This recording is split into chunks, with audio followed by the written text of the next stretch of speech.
Welcome back to Vault. From Tesla's insurance fraud to the end of the world, we have a lot to talk about. Before we get started, I do want to apologize for the audio quality. My mic's literally just broke, so we're using my phone only to record. So if there's some echo, whatever it is, I do apologize. We'll get that fixed by next week. On to housekeeping. This week was a tough week for us. For some reason, our YouTube shorts were only getting like 10 views all week. Towards the weekend, things started to spice up a little bit, but it really hurt all of our progress. So if you know anything about this dilemma, please comment, send me a message, whatever, let me know. Hopefully we won't run into this problem in the future. That being said, we had 5 new YouTube subscribers this week. That's up from 30 subscribers last week, so still making a little bit of progress. And we got 4 new followers on TikTok. That's up from 10 last week, with a grand total of about 12,000 views on all platforms. That being said, I wanted to introduce a new little segment to the podcast. So we're going to start doing that for now on. So I made a subscriber chart pretty much. So every time somebody subscribes to the podcast, when we do the housekeeping segment, we will then add all the new subscribers. So right now, me and my girlfriend made this beautiful chart, and we have 30 stars on the progress bar, and we're going to put an additional 5 down. So if you were one of the subscribers from this week, you are going to be one of these stars. That being said, as you can probably see, we put a couple of little goals and progress pieces to our bar. So once we hit 5,000 subscribers, we're going to throw a party. Once we hit 1,000 subscribers, I get monetized. So that's a huge goal. We're really trying to get monetized here, because once we get monetized, we can do a $1,500 giveaway, and at 2,000 subscribers, we're going to get a studio, and the Vault studio is going to be pretty cool. I have a lot of ideas. I know I'm only at 34 subscribers, and 2,000 is a long ways away, but you guys can help us get to that really cool studio. So that being said, we got 5 new subscribers. That's 5 new stars. So we're going to throw those on. Shit, 5. Sure. That one's a little janky. That's okay. Whoever just subscribed to us last, you get a janky star. So you'll always be remembered from janky star. So make sure you subscribe so we can throw some more stars on this and reach all of our goals. Tesla does its own insurance, causing higher premiums because they know all of your driving information. So pretty much, Tesla has been selling car insurance to all of their customers. And what that does is, I would say it gives you a conflict of interest. Because Tesla is your insurance provider, but Tesla also has all of your car metrics and data. Because if you didn't know this, all Tesla cars run on a Tesla server, and they know everything about your driving habits, history, crash records, everything that an insurance company would need to know to give you an insurance claim. They also use that data for self-driving information. They use that data for crash and damage. They use that data for all kinds of different technical things, how to navigate a stop sign, what's the likelihood of getting in a wreck or having to speed up at a stop sign or a stoplight, or any other reason they need to use that data. So because of this, Tesla then knows exactly how you drive and can adjust your insurance premiums because of that. A usual insurance company uses your driver data, or uses the average driver data, to issue a insurance claim. It's called a law of averages. So pretty much that means, for instance, teenage girls are less likely to get in car wrecks than teenage boys. So when you first get your car insurance, usually teenage boys have to pay more than a teenage girl would. That's strictly just on law of averages. So because of this, they have all of your information, and they can raise and lower your premiums based on that. The problem with this is, generally speaking, they will raise your premiums, but they're not going to lower it back down. So yeah, if you have a tendency to speed 5 miles an hour, but you don't get in a crash, which means that there'll be no claim, you're still more likely to get into a crash. Okay, so they're going to raise your premiums. But let's say that, oh shit, you realize this. So now you start driving slower on average. So if the speed limit's 60 miles an hour, you used to drive 65. Now you drive 55 strictly because you want a lower insurance claim. You're probably not going to get it. So a lot of reasons to raise your insurance claims and keep them there. But a huge problem with America and this whole insurance claim, I guess you could call it scandal, is we as Americans have to have car insurance. If you get into a wreck and don't have car insurance, that's a huge fine, possibly even jail time, depending on what state you're in. So is this a conflict of interest? Is Tesla overstepping? Should car insurance premiums even be able to be raised upon preliminary data? I have no idea, but those are definitely questions that we should be asking. I personally don't think that we should have to pay for something that doesn't happen.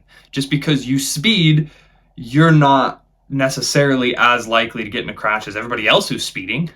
So I don't think insurance claims should be able to be raised on preliminary data. I think they should only be able to be raised in case of an accident. Additionally, you're paying a premium based on what you haven't done yet, right? So your first accident then puts you in a different category of people who get into accidents. So you're not just paying for the accident that happened, but you're paying for the likelihood of you to get into another accident. So if you don't hit that metric yet, if you've never been in an accident, you shouldn't have to pay insurance premiums on accidents that you haven't been in. So insurance is a fickle creature, and I think Tesla's overstepping on this. I think this might even be a conflict of interest if it's really coming down to it. On to other news. I'm sure most of you have already heard the Baltimore Key Bridge. Has collapsed. This happened last Wednesday, I want to say.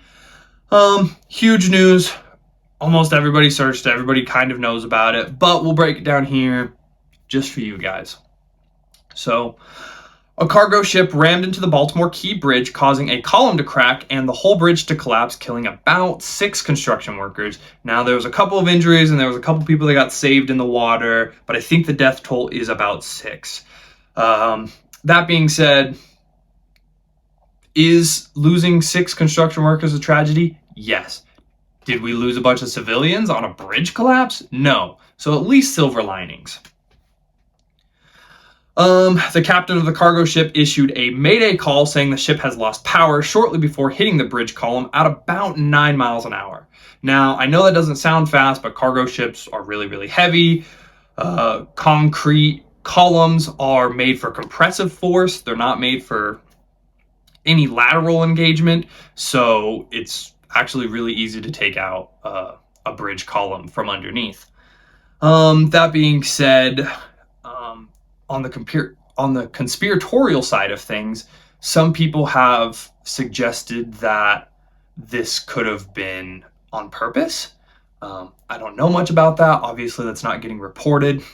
But the question remains, how was this ship able to continue moving and not slowing down when the power was out? So it just seems a little weird. The odds of hitting a column are pretty low on a bridge. That being said, cargo ships are pretty big, so maybe a little bit of gray area between the two. I would hate to say that this was on purpose, but conspiracies seem more and more realistic as time goes on. So you're almost always inclined to believe them, but definitely at least keep it in mind. It's good to always have an ear of spectacality. That being said, no word on what they're doing to rebuild the bridge, so I'll keep you guys posted on that. On to, I think, the most interesting news of the year, the red heifer. Some of you might have heard of it, some of you might not have heard of it. I think it's going to start becoming a big deal sooner and sooner, especially if this sacrifice in Jerusalem ends up happening. So I did a bunch of research, and I'm going to try really, really hard to do this story justice. It's a very complicated subject, and if you look up anything on YouTube, you get a lot of words you don't understand, you get a lot of people you don't know, a lot of history that you probably have to do some research on yourself. So I tried to break this down in as clear and concise way I possibly could. So if you guys have any questions, definitely comment. And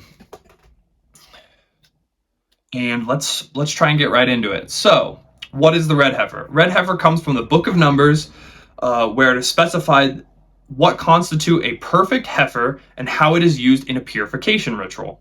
So, in Jewish folklore, there's a purification ritual. This includes killing the red heifer. In their, I guess you could call it folklore or prophecy or books or whatever it is, the purpose of this sacrifice is to purify the children of Jerusalem, or no, the children of Israel from contact with a dead corpse. Because in Jewish mythology, a dead corpse is the biggest form of impurity. So this is how you purify them. Now, from what I know about this ceremony, you have to kill the red heifer and use its ashes to purify tools, and then that tools are used to then purify the children that have touched the dead corpse. According to Jewish text, a red heifer is a cow that is entirely red in color, so there can't be more than 2 black hairs or 2 white hairs next to each other. It can't have any blemishes or markings, so especially in America, that is super rare because we tag all of our cows. Or we spray them, to count them.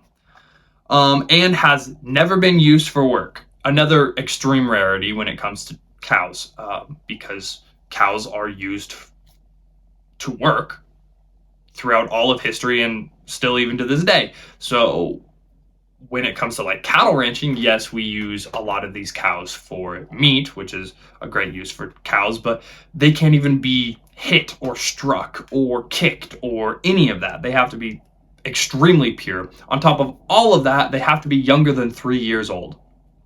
All right. So since Moses, 9 red heifers have been sacrificed, and it is said in Jewish lore that the 10th red heifer. Okay, sorry, let me try that again. Since Moses, 9 red heifers have been sacrificed, and it is said in Jewish lore that the 10th red heifer must be sacrificed before the 3rd temple of Jerusalem can be built. This all signifies the coming of the Messiah, or Christians believe the second coming of Jesus. It is important to note that the Christians believe the 10th red heifer was Jesus himself when he died on the cross. So a little bit of difference between Jewish folklore and Christianity folklore, but they kind of tie into each other as we get farther down this line. All right, after King David conquered Jerusalem and made it its capital in 1000 BC, so before Christ, 1,000 years before Jesus lived, King Solomon built a temple to worship God. Okay, this is the first temple. The building was known as the First Temple of Solomon. It was destroyed in 586 BC by Nebuchadnezzar, the king of Babylon, when he conquered Jerusalem. The second red heifer was sacrificed in the first Temple of Solomon. So important to note there, okay? So the first red heifer was sacrificed by Moses. The second red heifer was sacrificed by another prophet in the first red temple, or the first Temple of Solomon, okay? All right. The second Temple of Solomon was built in 37 BC, okay? So almost Jesus. Not quite there yet. When King Herod enlarged the Temple Mount, okay, so where the temple was built, and rebuilt this new temple. In this temple, the 3rd through 9th red heifer was sacrificed, okay? Very, very, very important. Because we're sitting on the 10th red heifer right now, and we know from Christian folklore that the 10th red heifer was supposed to be Jesus. So according to Christians, Jesus was the 10th red heifer. According to Jewish, they still haven't done the 10th red heifer yet. So if you ask Jews, the 10th red heifer, the last red heifer hasn't been sacrificed for over 2,000 years. Okay, this is 2024. The 9th red heifer was sacrificed in 34 BC. Okay, so we got that established. All right, during the Roman period in 70 AD, okay, so the second red temple existed throughout all of Jesus' life. In 70 AD, the second temple was destroyed along with Jerusalem. Okay, got it. So, important to know, first and second temple and all 9 heifers have been sacrificed before Jesus was born. The second temple was then destroyed in 70 AD, okay, about 40 years after Jesus' death. Jesus died in like 30 AD, something like that. 30, 40, 80, somewhere in there. All right. So it is important to note that in order to continue this ritual, you not only have to have the ashes of the red heifer, but you have to have the ashes of the previous red heifers. So as we go into this timeline, just keep in mind. In 1947 through 1956, the Dead Sea Scrolls were discovered. Okay, this is a big deal. So we had the Bible at the time, but the Dead Sea Scrolls were the ancient Hebrew translations of the Bible. So the Dead Sea Scrolls are really important because they verified that the Bible stories were true. There was a second source. We also got it, instead of just taking the word of the Catholics who were distributing the Bible at the time, we actually got the source material and were able to translate the ancient Hebrew, then verifying the stories in the Bible. Okay, so Dead Sea Scrolls, very important in the history of the Bible if you know anything about that. All right. So along with the Dead Sea Scrolls, we found the Copper Scroll. The Copper Scroll is important in all kinds of other lore, so I just wanted to put it in here. And a pot containing the ashes of the previous 9 heifers. So not only in the last 2,000 years have we not found a perfect red heifer, but we would have never been able to do the purification process until we had the ashes of the previous 9 heifers. So we found the ashes of the previous 9 heifers with the Dead Sea Scrolls in the 40s and 50s. So super, super important, because now we have all of the materials for this purification process. We're just waiting on a red heifer. Ugh. Sorry, I dropped my marker. Okay. So previous 9 heifers. This is also important to note because in order to do the purification ritual, you must add the new red heifer's ashes to the previous sacrifice's red heifer ashes. Okay, so we have established that we have the first and second temple, very important because in the prophecy, the third temple is required in order for all these other things. So we're waiting on the third temple and we're waiting on the 10th heifer. We have all the materials. Now we're just waiting on that one red heifer. Okay. So now these red heifers must be sacrificed before they turn 3. Oh, I am sorry. In 2023, 5 red heifers were found in Texas and transported to Israel. Since their arrival, 1 has been disqualified. Additionally, no one knows where they are keeping the remaining heifers. It is presumed that the Temple Institute, the Jewish sect, responsible for the red heifers, is keeping the location secret in order to preserve their purity. So pretty much what this whole red heifer sacrifice signifies is, for the Jews, it sacrifices the coming of the Messiah, and for the Christians, it represents the beginning of the rapture. Okay, if you know anything about the rapture, it's kind of the end of the world. It's Ragnarok for Christians.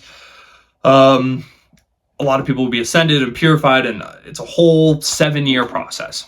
Okay, so it signifies the beginning of the rapture. Really big deal for Christians and Jews. So there could be people out there with malintent who don't want to see this happen. So what would they do? They'd go and find those red heifers and they'd unpurify them. All they'd have to do literally is throw a rope around their neck or stab them or paint them, or it wouldn't be that hard whatsoever to unpurify these cows. So this Jewish sect, the Temple Institute, people who want to rebuild the temple, the third temple that is, are keeping this extremely private and extremely secret so that the purity of these cows can be preserved.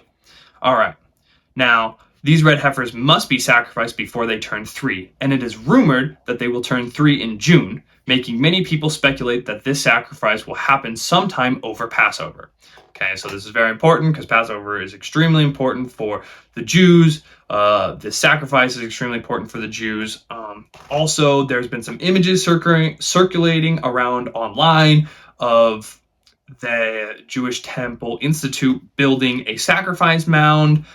And that has its all kinds of lore and stuff about where it needs to be placed and things like that. So as we get closer and closer to this, the anticipation is heightening. We don't know a lot of information on whether the sacrifice will or won't happen, but we do know that there's a lot of preparations and we have all of the materials. All right.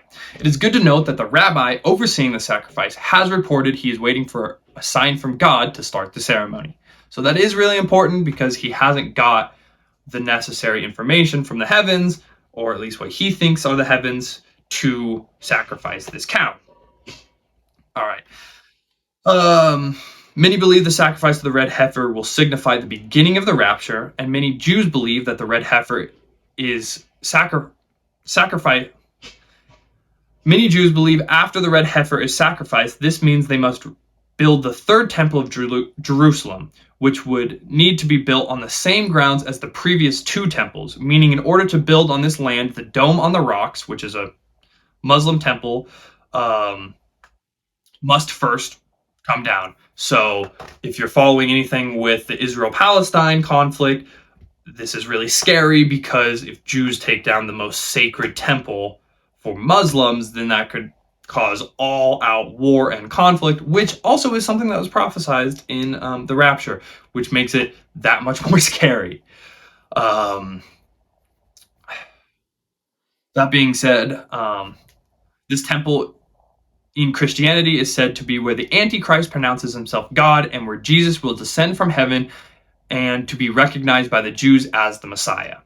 So for the Jews, the Messiah is coming. For us, it's the second coming of Jesus. And for us, we think that when Jesus descends down from the heavens, the Jews will then recognize him as their Messiah, something that Christians think they should have done back in Jesus' life, but a great reason to accept Jesus into your life in the second coming. An amazing opportunity. So yes, this temple has, the third temple of Jerusalem has a lot of different implications in the rapture and the end times. And in order to build this temple, we must sacrifice this cow. Okay. I guess kind of some additional notes. We thought we found a red heifer back in the 90s. It ended up being unpure, so we weren't able to sacrifice them. So a lot of people thought at that time that we were going to start this whole kind of end of world conflict. But now we have 4 of them, so the likelihood of getting one of them staying perfect is pretty high. We're definitely going to see all of this unfold in the next couple of months, so I'll keep you guys tuned as things kind of ramp up. I'm sure that if this sacrifice does happen, it's going to be worldwide news coverage. So you definitely heard it here first, which is awesome. There are a couple of videos online, but I think they're really confusing. I hope that I did a good job at laying this out in really simple terms. I did a ton of research on all of these talking points and tried to find the most important information to get out to you guys. I read this over and over with other people to make sure that there wasn't any questions. So if you guys have any questions, please comment. I would love to be able to answer this, and we will see. Now, that being said, we have another pseudo-Christian, pseudo-rapture news event, and this kind of ties in with the red heifer. And hear me out, and I'll kind of tell you why. So April 8th, there will be an eclipse. Okay, many people know about it. Many people believe that this eclipse has biblical significance. Okay, so hear me out on this. In 2017, the last eclipse over America passed over 7 cities named Salem. It's kind of a big deal. Salem in Hebrew means peace, and 7 is God's number of completion, right? 7 days a week. There's other 7 related Christianity type prophecies. So 7 cities named Salem. Salem means peace. Okay. So the eclipse in 2024 will pass over, or at least very close to, 7 cities named Nineveh. Nineveh was the city that Jonah tried to ask for them to repent so that they wouldn't get destroyed by God, because Nineveh was a really bad city. Okay. which is a sign of war. So a lot of people take the word Nineveh as like war or conflict. Now, that being said, depending on how you look at it, Nineveh could also mean a sign of repentance. So, in the story of Jonah and the whale, Nineveh was a terrible city that was going to be burned to ash, but they repented and were saved. So, depending on how you look at it, it could be war or it could be repentance. Now, that being said, a lot of people think that because this 2024 eclipse is passing over 7 cities named Nineveh, which it's not really. It's passing over 2 cities named Nineveh, but it's passing very near 7 cities named Nineveh. So because of this, a lot of people think that Salem meant peace, so Nineveh means war, and so this 2024 eclipse signifies the end of peace. Honestly, who can tell? But that being said, the eclipse will be directly under the constellation Cetus, which is a whale. So that also ties into the Jonah and the whale story, okay, and Nineveh. So coincidences could totally be a coincidence, but it also might not be. That being said, in the rapture, that does talk about the heavens being blocked, or sunlight being blocked, or something of this source. And a lot of people think that this 2024 eclipse is the first sign of the rapture and coincides with the red heifer. Now, I'm pretty sure that April 8th does fall under Passover, and so some people are speculating that April 8th is going to be the date of the red heifer. Now, that being said, they gave everyone a timeline between April and June. So we don't exactly know, but an eclipse would be a great marker of a sacrifice. All right, on to completely non-end of the world topics. Okay, actually, just kidding. One more end of the world topic. Now, this is a segment I want to do. It's called Question to the Universe. So my question to the universe is AI going to be Antichrist? So if we know anything about Antichrist, Antichrist proclaims himself God. Antichrist has power and persuasion over people. We have the mark of the beast. A lot of Christians have thought about, okay, and what people are thinking the mark of the beast now is one of 2 things. It's either going to be an electronic implant, okay, and this electronic implant is going to be linked to a social credit score, and without that social credit score, you won't be able to buy or trade any goods, okay? That is something that is talked about in the rapture. So, mark of the beast, Antichrist. Well, if we're looking at AI definitely has the power to become at least really close to God. It also is what would be considered Jesus-less. Jesus-less. Okay, so in the Bible, they talk about heaven, and they also talk about what hell is. Hell is being without Jesus. Okay, so you are not saved. You are damned.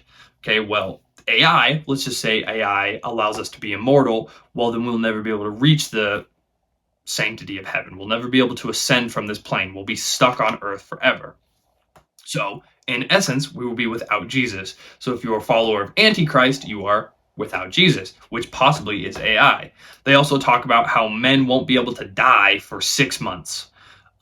So, if we're putting all of our faith in AI, and AI fixes all of our genetic problems, it could be that if we get genetic immortality, we won't be able to die, and that means we're going to be able to suffer. What else does the Antichrist does? Antichrist has great persuasion and great power, and is going to proclaim himself God. So a lot of people for a long time thought that the Antichrist was going to be a person, a figure, a son of the devil that disguises himself as humans, and we all get tricked. But as technology is advancing, it almost seems more realistic that this Antichrist is going to be more technological, which makes a lot of sense if God humbled himself to man, that the Antichrist is the opposite of man. It is technology. It is without flesh. So, interesting thought and question to the universe. What are your guys' perspectives? Put your comments down below. And what other crazy, weird thoughts do you have? A lot of people talk about the mark of the beast because it is a much easier topic to consume, but I'm starting to think that maybe AI is going to be Antichrist. It's going to be opposite human. So, conspiratorial, of course.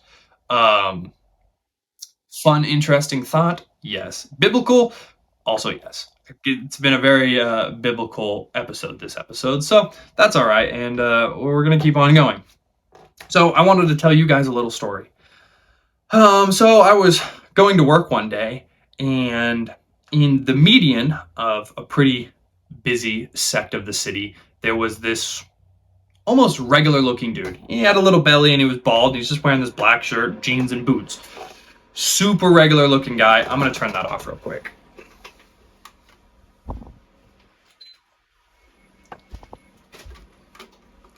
All right. Super regular looking guy. And I'm sitting there and he has this big giant cardboard sign. And it says, single father, need $200 for rent today. And I'm sitting there and I've seen a lot of homeless people, and it does usually make me feel a little bad.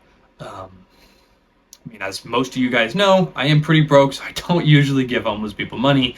Also, I just don't know how good it's going to do. And I don't know if I'm going to be a better person or a worse person for giving them that money. That being said, I'm looking at this guy and I'm like, man, this dude looks so normal. And I just sit there and I think and I go, what in my life would have to happen for me to be in that man's place?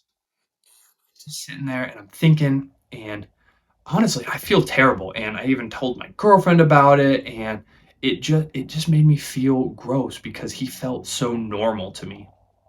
And so I didn't give him any money or anything, but I was just so interested in it.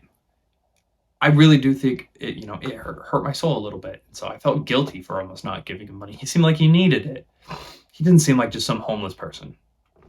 So I leave or whatever, and it's not that big of a deal. I talk about it a couple of times with some friends because it does bug me, but other than that, I don't really think about it. Well, fast forward to this last Friday, I think, and I'm driving and I see this dude again. Same sign, same boots, same pants, same everything. And I'm like, motherfucker, this isn't some poor guy. This is some dude ripping everyone off. He has it dialed in. And man, all of that sadness, all of that sorrow, all of that pity just turned to anger. I mean, what an asshole. This dude is just moving around the city, tricking everybody into thinking he needs that $200. And he probably fucking doesn't. He lives normal as shit. He can definitely 100% get a job. He's clean shaven. He doesn't do drugs. Normal ass shirt, normal pants, normal boots, looking like a normal guy. In fact, I took a picture of him, so I'll put it about right here, so you guys can see it. And it made me so mad because I just felt like this guy is just taking advantage. It's a gimmick. It's a scam. It's working, I'm sure. So, what a fucking asshole. That being said, this dude, I want to interview you. I want to understand you because I sure as hell don't agree with you. So maybe one day we'll get him on the podcast. Maybe one day we'll do an interview with this guy because I want to see the legitimacy of this guy's life. I want to see what his thought process is. I want to see how he got where he is because I sure as hell don't agree with what he's doing. So I must learn more. All right, on to another new subject I wanted to do. I'm calling it Kody's life advice. Okay, so for this segment, it's going to be set in a place called Hidden Lakes, Idaho. So it's down in Twin Falls. It's a beautiful place. It's really cool. Kind of to set the scene. So what Hidden Lakes is it's sinkholes, and those sinkholes are filled with water.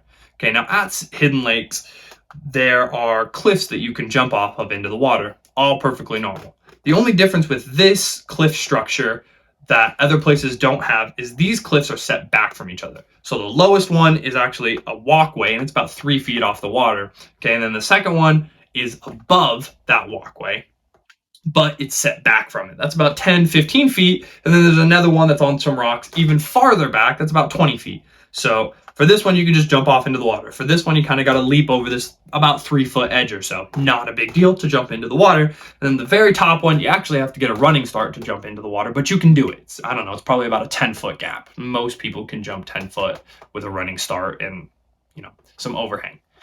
So in this story, a man he was pretty timid. He didn't really want to go to jump off these rocks. He finally gets enough courage to run and jump off these rocks. Now, that being said, there was a girl sitting on the edge of this. So it's the second tier, the 10-foot platform. So there's a girl sitting on the edge and there's a guy he's about to jump off.